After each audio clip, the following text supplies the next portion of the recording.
messieurs, bonsoir et bienvenue à cette émission d'Info 9. Déjà la 15e foire artisanale présentée par les fermières de Macamic. Alors, pour nous en parler, je reçois une des responsables de cette foire artisanale, c'est Mme Jacqueline Dubé. Madame Dubé, bonsoir. Bonsoir. Merci d'avoir accepté cette invitation, Madame Dubé. Déjà 15 ans que ça dure. Ça fait 2 ans, 15 ans, c'est Aline Carreau qui avait parti ça. OK. Puis il est décédé que 3 ans, 3-4 ans après ça. Okay. Depuis ce temps-là. Et ça a toujours continue. continué. Oui, bien, on ne voulait pas. On l'a toujours fait en son honneur parce que c'était elle qui avait parti. Puis on aime ça.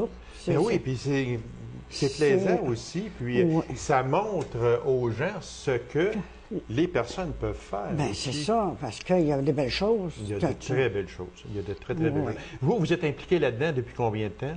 Depuis qu'Aline a laissé. Ça doit faire 11-12 ans certains, là, que... Avec de l'aide, c'est sûr. On ne fait pas ça toute seule. Mais j'adore ça, puis on améliore bien des choses, puis j'adore ça. C'est juste parce qu'il y a des années où c'est plus difficile que d'autres. Exactement. À quoi on peut s'attendre cette année, Mme Dubé, pour cette 15e foire artisanale? Bien, on s'attend d'avoir encore entre 20 et 24 exposants. Puis ça, c'est dans toutes sortes de choses. Il y a du bois travaillé. On a un monsieur qui fait de très belles choses en bois. On a du tissage, on a du tricot. Puis on a une madame de Évin, je crois, qui fait du savon. Elle ne m'a pas répondu officiellement, mais probablement qu'elle va être là. Elle fait du savon. Elle va avoir tout ce que ça lui prend, puis elle va l'en faire sur place. Ah, elle va en faire sur place. Puis elle va avoir ces choses, disons, qu'est-ce que ça prend, là? Elle va les avoir pour les vendre aux gens s'ils veulent se pratiquer, puis faire ça aussi. Oui. Mais c'est nouveau, ça? Oui, c'est nouveau. Bien, ça fait 2 ans qu'elle m'appelait, puis elle ne venait pas. Cette année, j'ai envoyé une feuille d'inscription. Elle m'a rappelé, puis là, bien, on a décidé... elle m'a dit qu'elle enverrait son inscription, mais je ne l'ai pas reçue encore. Je ne peux pas dire que c'est officiel, là, mais je pense bien qu'elle va venir. On l'espère. Oui. Ça, c'est... Est-ce que les mêmes exposants reviennent un peu d'année en année? Il y en a des nouveaux qui se greffent à ça aussi? Oui. Tous les ans, il y en a quelques-uns qui les laissent parce que pour différentes raisons. Exactement, oui. Puis il y en a toujours un nouveau ou deux qui vient. Tu sais, c'est comme cette année, là, je suis persuadée d'en avoir au moins 2, 3 de nouveaux, là. OK. Qu'ils n'ont pas envoyé le fait d'inscription, mais on s'est parlé, puis ils m'ont dit qu'ils viendraient. Fait que ça veut dire que c'est en pleine expansion encore. C'est la 15e fois. Oui, bien c'est ça qui nous encourage à continuer aussi. Ça, exactement. Oui. Si on parlait des dates, si on parlait des heures d'ouverture, des heures de fermeture, de l'endroit aussi où ça va se passer, alors si on commençait avec les dates. Les dates, c'est le 24 et 25 octobre. OK. Qui est samedi et dimanche. OK. Le samedi, c'est ouvert au public de midi à 9h, 21h. 21h. Puis le dimanche, c'est de midi à 16h. OK. Parce que tant qu'on est rendu là, on est essoufflé. Oui, exactement. Puis même, je pense qu'il y a été un temps, est-ce que je me trompe, que c'était aussi le vendredi? Non, le vendredi soir? Quand ça a débuté, débutait le vendredi. C'était 3 jours. C'était lourd parce que, d'abord, les personnes doivent être présentes pour montrer leur exposition. Bien, c'est ça aussi, là. Alors, c'est la journée complète. Alors, 3 jours, même si c'était le vendredi après-midi, c'était quand même... C'était une course, franchement. Oui, exactement. Là, Puis, après vérification, parce qu'on donne toujours des billets à l'entrée, ils peuvent gagner quelque chose, là. On a toujours ramassé des billets pour les compter. Que ce soit 3 jours ou 2 jours, on a à peu près le même nombre de personnes. Le même nombre de personnes, parce que les gens, ça ne nous donne rien d'ouvrir 3 jours, en réalité. Puis c'est essoufflant pour ceux-là qui partent comme la madame Desvins. On a toujours eu de l'extérieur assez... il faut qu'ils remontent chez eux, exactement, puis il faut qu'ils redescendent. Ça se passe à quel endroit? Au sud de l'église à Macamic. Est-ce que 24-25 octobre, c'était poussé un petit peu plus loin? Parce qu'avant ça, il me semble que c'était septembre. C'était en septembre. C'était à la fin septembre. C'est quoi la raison? La raison, c'est parce qu'on a beaucoup de nouvelles fermières, puis ils trouvaient qu'en étant en septembre, il n'y avait pas le temps de faire des choses pour l'exposition. Fait qu'ils voulaient se prendre un mois d'extension, les autres, pour avoir le temps de faire des choses. Parce qu'on fait des choses pour les fermières aussi qu'on vend pour pouvoir se faire se faire des sous, nous autres aussi, faire rouler l'organisme. Avec ça. Puis aussi, est-ce qu'il y a peut-être aussi une question de chasse aussi à ce moment-là? Vous avez moins attiré plus parce que c'est en dehors de la chasse aussi, mais si la chasse entrait en ligne de compte ou pas? En tout cas, l'année passée, c'était la deuxième année. Les 2 années qu'on l'a faite, ça n'a pas apporté beaucoup de choses, non, à part que la satisfaction de mes membres. Là. Ce qui est important aussi à ce moment-là. En terminant, Mme Dubé, je pense que vous faites un tirage aussi habituellement. Oui, on fait un tirage parmi tous les exposants. OK. C'est jamais des bien grosses choses, mais c'est des choses faites à la main. Faites à la main. Et ça récompense, ça encourage. C'est ça. Puis chaque visiteur a un billet pour gagner quelque chose, eux autres aussi. OK. Alors, si on répète les dates, les heures et l'endroit en terminant. C'est le 24-25 octobre. Okay. Le samedi, c'est de midi à 21h. Le dimanche, c'est de midi à 16h. À 16h. Et c'est au sous-sol de l'église de Macamic. Madame Dubé, merci infiniment. Puis on vous souhaite tout le succès possible et on invite les gens aussi à se rendre à cette 15e foire artisanale présentée par les fermières de Macamic les 24-25 octobre prochains. C'est de midi à 21h et de midi à 16h, c'est ça, le dimanche? Oui. Et puis, c'est au sol de l'Église. Alors, merci beaucoup, Madame Dubé, et puis, bon succès. En tout cas, si... Avez-vous d'autres choses à rajouter en terminant? Non, tout est complet? J'avais tout écrit. OK, c'est beau. Et puis, il va y avoir quoi? Environ 24-25 exposants. Environ. Environ 24-25 exposants. Entre 20 et 24. Entre 20 et 24. Parce que là, j'ai 20 noms, mais je suis persuadé qu'il va s'en greffer à ça aussi oui. d'ici à ce temps-là. Oui. Alors, je vous remercie infiniment, Mme Dubé, et bon succès. Bien, merci beaucoup. Puis... Ça nous a fait plaisir. À la fin d'octobre. Exactement. Alors, mesdames et messieurs, on s'absente à une courte pause et on vous revient immédiatement après. Restez avec nous.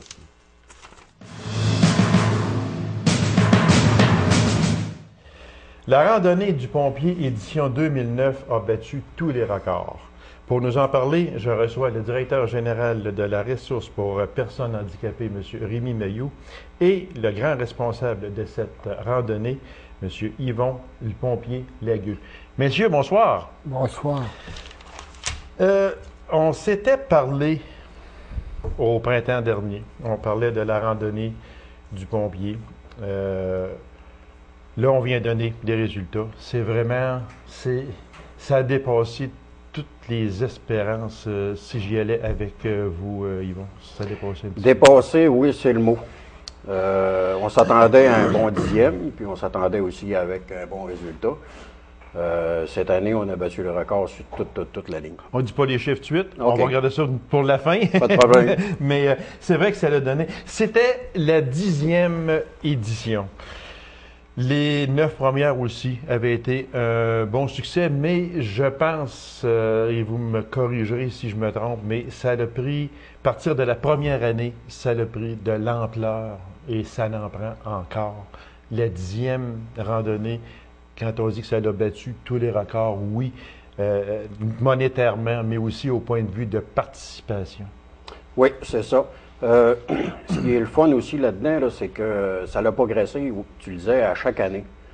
Mais l'engouement aussi du monde d'extérieur. C'est ça. C'est de bouche à oreille. Aucune publicité dans les magazines. Puis, exactement. C'est du bouche à oreille. Et puis on avait du monde. J'en ai même eu de Toronto. Oui, de si Québec, on parlait justement, là, ces gens-là venaient de quels endroits? Parce que ça venait autant de l'Ontario. Je vais vous laisser aller, Yvon, un peu là, avec ça, mais ça venait là, c'est sûr que la grosse participation, c'est ici, à Abitibi-Témiscamingue, mais ça venait de l'extérieur aussi. Oui, à partir d'à peu près de la 5e année, là, 5e édition, on a reçu de la visite du nord-est Ontario, il faut le géographique, là, je me situe, du nord-est de l'Ontario, qui est beaucoup français. Oui, exactement. Et puis Sudbury, Timmins, Cap, Hearst, tout en montant. À un moment donné, on a eu 50 motos Harley-Davidson qui venaient nous visiter pour la randonnée. Il y a aussi Gatineau, on a eu de Sherbrooke, je te parlais aussi d'un membre de Toronto qui était en visite en Abitibi, puis qui venait pour la raid. C'est ça qui était le fun. Ça, là, je ne verrai pas le faire d'emblée tout de suite. On va attendre à la fin parce qu'on va faire une promesse à Yvon vers la fin probablement. Mais je ne vais pas virer le fer d'emblée. Mais quand j'ai lu, moi, sur les fils de presse qu'on a reçus après votre randonnée, quand j'ai lu la dernière édition, j'ai dit non, ça se peut pas, là. On va en parler un petit peu plus loin. Là, on va juste ouvrir une parenthèse tout de suite. Mais est-ce que on a les moyens de perdre une telle randonnée? Les moyens, non. Je suis vraiment, je trouve ça désolant d'arrêter. Mais à un moment donné, le temps et mon travail m'exigent d'arrêter parce que c'est au niveau professionnel. Okay. Je suis parti, je suis certain que Rémi me comprend là-dessus. Je suis parti toute la semaine, puis je fais des 14-16 heures par jour. C'est sûr que moi, je comprends, parce que pour réussir à faire cette émission-ci, qu'on était supposé faire vers la fin août, début septembre, ce matin, on est le 24 septembre, c'est à peu près le seul temps que vous aviez à nous accorder pour cette entrevue-là, parce qu'on tenait à vous avoir avec nous autres, c'est certain, autant qu'on tenait à avoir Rémi de la ressource. Rémi, tu vas parler tantôt. T'es à l'aise. Mais autant on tenait à vous avoir. Puis on a eu combien d'appels tous les deux ensemble pour essayer de faire une entrevue. Puis je sais qu'Yvon Legueux est d'abord, c'est un chauffeur de camion. Puis il est à peu près partout, sauf ici. C'est ça. C'était difficile. Mais on va en reparler vers la fin de l'émission. Je peux t'en faire une promesse. Oui. Que s'il y a une relève, je suis prêt à donner ma disponibilité pour m'asseoir à une table et puis les contacts, la façon de procéder puis tout ça, pour prendre de l'avance. Moi, M. Legueux, on va en parler tout de suite. Moi, la promesse, on va en parler, c'est pas s'il y a une relève. Vous allez, si possible, nous promettre qu'il y aura une relève. J'espère. Je croirais attendre deux politiciens. Des si, puis des j'espère. Hein? C'est un petit peu politicien. Monsieur Mailloux, vous avez raison. Mais j'aime mieux y aller comme ça en glissant que promettre quelque chose que... On fait des farces avec ça un peu, sauf que c'est... Dans le fond, il y a un fond de sérieux à ça, parce que vous avez donné... en 10 ans, 110 000 $ à différents organismes en Abitibi-Témiscamingue. C'est extraordinaire. C'est pour ça que je posais la question. Est-ce qu'on a le moyen? Est-ce que ces organisations, ces organismes-là ont le moyen de perdre une telle randonnée, une telle activité d'envergure? Parce qu'on va donner le chiffre tantôt que vous avez donné à la ressource à M. Mailloux, et c'est extraordinaire. Fait que c'est pour ça que je posais cette question-là, à savoir, est-ce que les organismes ont les moyens de perdre de ça, et non, ils n'ont pas de moyens. Tu as raison, sur ce côté-là, ils n'ont pas vraiment le moyen. Mais cette randonnée-là est déjà structurée, est déjà organisée. Ce serait quand même facile de continuer. Juste continuer, c'est parce que la base est faite. Elle est là depuis 10 ans. Elle est connue. Elle est connue énormément parce que vous le disiez si bien, M. Legueux, tantôt, Yvon, de votre prénom, on le disait, vous l'avez dit, c'est qu'il n'y a aucune publicité qui se fait, c'est tout du bouche à oreille tout le temps, puis ça augmente d'année en année. Fait que, parce qu'il y avait combien de participants cette année? Cette année, quand on parle de record, c'était 200 motos Harley qu'on avait à Rouen pour le dîner. Et puis, ça, c'est un record. 200 motos, là, c'est un record. Et puis, ensuite de ça, mais on parle juste d'un modèle, là. Oui, parce qu'on parle de Harley-Davidson. C'est ça, seulement de Harley-Davidson. Si tu l'ouvrirais à tout le monde, on parlerait peut-être de 300, 350. On doublerait, c'est sûr, exactement. Parce qu'à ce moment-là, c'est qu'il faut, il faut être sous la bannière HOG, c'est ça? Oui, parce que la base était une activité HOG. OK. C'est la base. Qui veut dire Harley Owners Group. Oui, groupe de propriétaires Harley. Groupe de propriétaires Harley.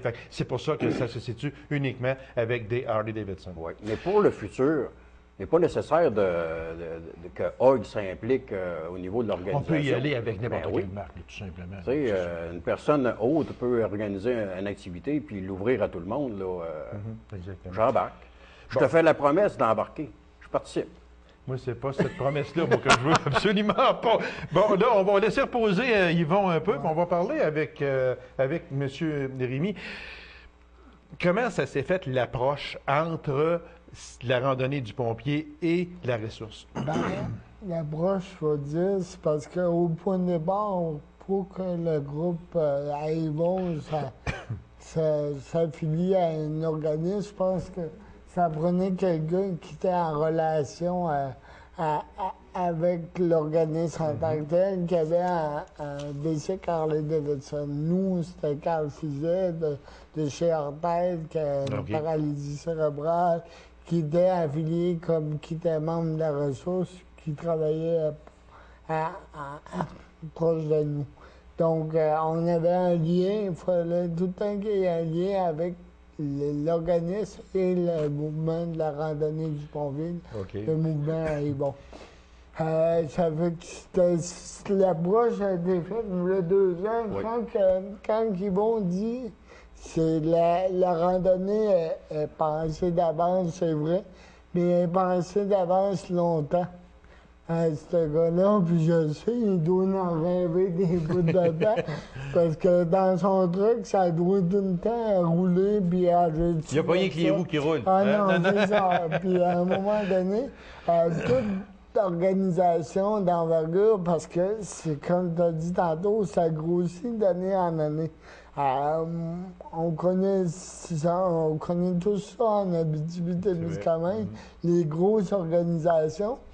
C'est sûr que quand ça repose sur un gars, puis sa femme, puis sa fille, ben c'est sûr qu'il y a des partenaires, 2, 3 partenaires de plus. Exactement. Mais à un moment donné, c'est que ça prend de la relève parce que c'est quasiment un job à temps plein, tu sais, à côté de sa job. C'est ça.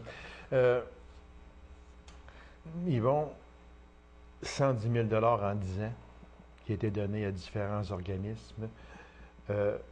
Si on y allait en dévoilant, ça a été rendu public il y a plusieurs semaines quand même, mais quand même, j'aimerais, là, pour les gens qui nous écoutent, qui ne sont peut-être pas au courant, 110 000 en 10 ans, mais cette année, l'organisation, la randonnée du pompier a donné combien à la ressource?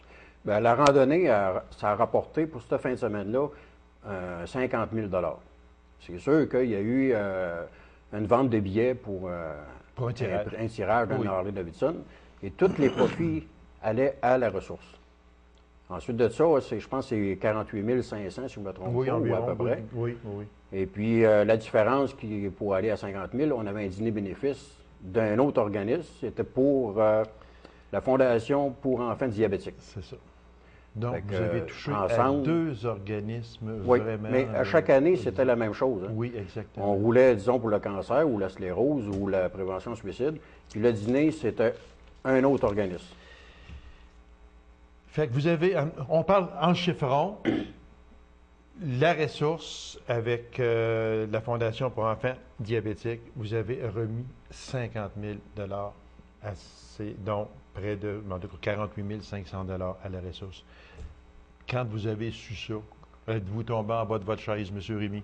Ah, c'est bien sûr, parce que des organisations de même qui se greffent à la ressource, ça on peut les compter sur le bout de nos doigts. Oui, exactement.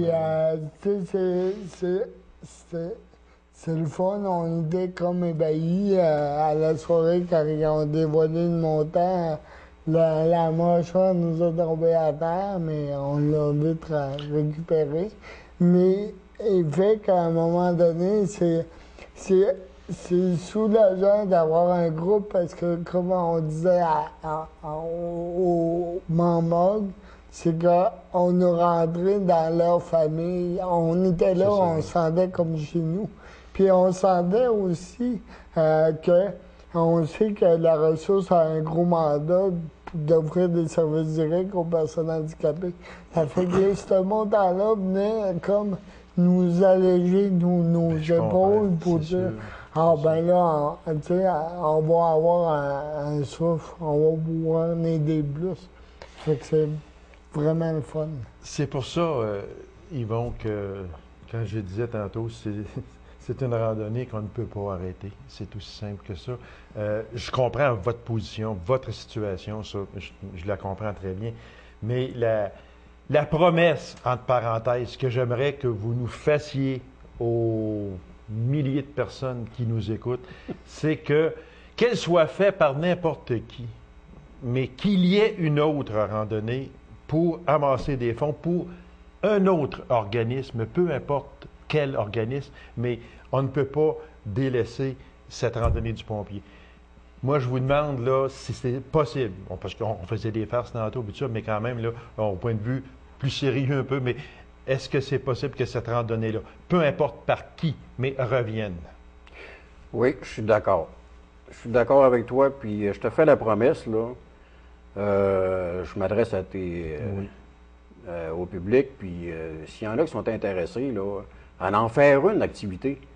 C'est facile. Pas nécessaire de faire un tirage. Non, je fais une activité, une randonnée, quelque chose de même. Tu peux organiser un tirage de loterie. Aussi. Tu sais, le premier prix, 5 000, deuxième prix, 3 000. C'est des levées de fonds. Pas pour faire de l'argent avec ça, là, mais c'est facile de... Regarde, tu disais, on est une grande famille. On avait 1500 billets à vendre, puis on a vendu, dans 3 mois, 1200 billets. Les membres ont embarqué, puis ont participé. Et vous en avez manqué aussi. En plus. Oui. Parce qu'un mois avant la date, on n'avait plus de billets. Je me rappelle que Yvon m'a appelé et m'a dit, Gaby, il reste un mois encore avant la randonnée, puis on n'a plus de billets déjà. Ça veut dire que c'était extraordinaire. Fait que tu veux une promesse, oui, je vais t'en faire une promesse. S'il y a un citoyen qui est intéressé à vouloir continuer, ou pas nécessaire de l'appeler la randonnée du pompier. Tu sais, ça peut être, je ne sais pas moi, la raille de la ressource. Tu sais, on peut y trouver un nom, puis on s'assied, puis on trouve une solution. Une levée de fonds. Une levée de fonds. Je pourrais donner mon numéro de téléphone, et puis... il n'y a aucun problème. Je sors ma valise, puis tiens, je vous donne tout ça. Donc, ça veut dire que l'aide est là, les bases sont solides, les bases sont faites, et la preuve, bien que cette année, 50 000 au-dessus de 200 motos qui ont participé, malgré une température exécrable, il faut le dire, parce que s'il avait fait un beau 25 degrés avec un soleil de plomb, vous auriez eu probablement plus de monde encore. Malgré qu'il y a 200 motos qui ont bravé cette température exécrable. Il pleuvait, le vent était nord, je me rappelle très bien. Il faisait vraiment pas beau. Puis, il y a eu quand même un record de 200. Fait que ça veut dire qu'à ce moment-là, la base est là, tout est là. Il s'agit d'avoir une continuité, puis de donner à un organisme quelconque les profits, comme c'était fait cette année avec la ressource. On tient ça en note, Yvon, et puis mais dans le plus sérieux, s'il y en a qui veulent prendre la relève, bien Yvon est là, il est prêt à vous aider. Puis c'est la promesse qu'Yvon nous fait, parce qu'il ne faut pas arrêter ça, absolument pas. Rémi, c'est un bon backer. Oui. Je l'ai trouvé super bon, parce que quand on est parti le matin, il faisait 4 degrés, il est embarqué à Val-d'Or, c'était à peu près à 8 degrés. C'était pas chaud. Il a refait le tour avec nous autres, puis il a adoré ça. Il faut dire que la famille Hall m'ont tout habillé. Oui, on a une photo. On l'a pas déshabillé. On a de la misère à le reconnaître, on y va juste sur le bout du nez. Ou à peu près. J'aimerais juste qu'on ouvre une parenthèse sur Yvon Joly. C'est un quadraplégique. M. Mailloux en a parlé un peu tantôt. Ce gars-là a vraiment réalisé un rêve. J'aimerais ça qu'on en parle. Oui, Jérémy. C'est comme une idée que, parce qu'ils vont, Carl, en travaillant chez Hors-Tête, qui est un organisme qui fournit des équipements spécialisés, connaissait Yvon Joly. Puis Yvon, il est membre chez nous. Il est membre des ressources. Donc, il avait dit à Carl, à un moment donné, quand il avait parlé de son sidecar, puis il dit, hey, j'aimerais ça embarquer là-dedans. Puis là, avec Patricia Crème, puis qui travaille chez Hors-Tête, puis Carl, ils ont juste un instant, quand on parle de Carl, c'est Carl Fizet, qui est mécano chez Hors-Tête, c'est ça? Technicien. OK. Et qui est en lien avec nous autres. Avec la ressource. Et avec il y a une moto à Harley-Davidson. Fait qu'il dit, moi, j'ai un sidecar, Puis là, avec l'autre technicienne qui est à Patricia, ils ont amanché des coussins, des ceintures de sécurité pour pas qu'Yvon soit mal pris puis qu'il soit à l'aise dans le fauteuil. Dans le sidecar, ils ont pris un lève-personne. D'ailleurs, on va le voir, ça, des images au téléthon. On a pris des bouts d'images au téléthon. Puis ils ont embarqué Yvon dans le sidecar, puis ça s'est bien déroulé. Puis écoute, moi je me souviens encore de son sourire à la sœur. Quand il est arrivé à la sœur, il avait le sourire fendu jusqu'aux oreilles. Pour lui, c'était un rêve. C'est ça, parce que ça fait 12-13 ans qu'il est en fauteuil roulant. C'est ça. À peu près, oui. C'était sa première raille. Ben lui, l'accident, c'était en 4 roues, en VTT. Ah, OK. Et puis, c'était sa première raille depuis son accident qu'il n'a pas fait de moto.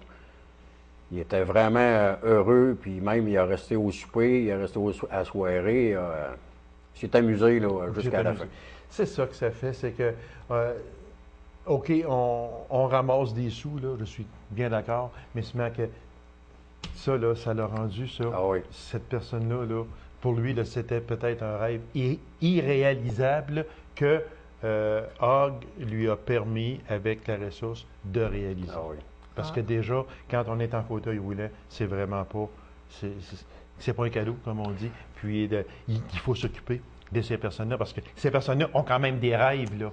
Fait que vous avez réalisé un rêve, bravo, félicitations à vous autres. Quand tu vois ça, là, des réalisations comme ça, là, j'aimerais ça en faire une par mois.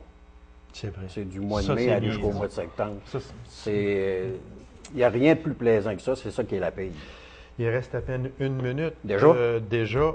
Yvon, vous avez certainement des remerciements à faire. Ah ben merci. Oui, moi j'aimerais remercier la ressource d'être associée avec la randonnée du pompier, surtout pour le 10e. C'était, on a travaillé 2 ans pour réaliser ça, mais la ressource fait partie du succès qu'on a eu pour le 10e. Ça, pour l'organisme, un gros merci à la ressource puis toute l'équipe. Un gros merci aux membres Hogg de l'Abitibi, du chapitre d'Abitibi, chapitre nord-ouest de l'Abitibi-Témiscamingue pour avoir embarqué l'engouement, puis la vente des billets, puis tout. Puis merci à tous ceux qui ont acheté des billets, qui nous ont appuyés. Également, Rémi, vous avez sûrement des merci aussi. Oui, c'est un merci je pense, à toute l'équipe, toute la famille et Hogg, puis c'est vraiment rassurant de les avoir à côté de nous autres. Puis on peut se compter chanceux que des groupes de même s'investissent autant pour des organismes comme les nôtres. Alors, messieurs, merci beaucoup. Yvon, la promesse que vous nous avez faite, c'est qu'il faut qu'il y ait une relève, mais vous allez être là pour les conseiller, les aider, leur donner toute l'information voulue, parce qu'il faut absolument, que ce soit une randonnée ou quelque chose d'autre, mais il faut absolument que ça se continue, parce que c'est vraiment quelque chose qui aide différents organismes par les dons que vous faites. Alors, messieurs, merci infiniment. Merci à toi, Yvon, de t'être impliqué depuis 10 ans dans ça. Je sais que tu ne comptais même pas tes heures, jamais. Alors, on te remercie puis on te félicite également. Merci beaucoup. Alors, mesdames et messieurs, merci d'avoir été là.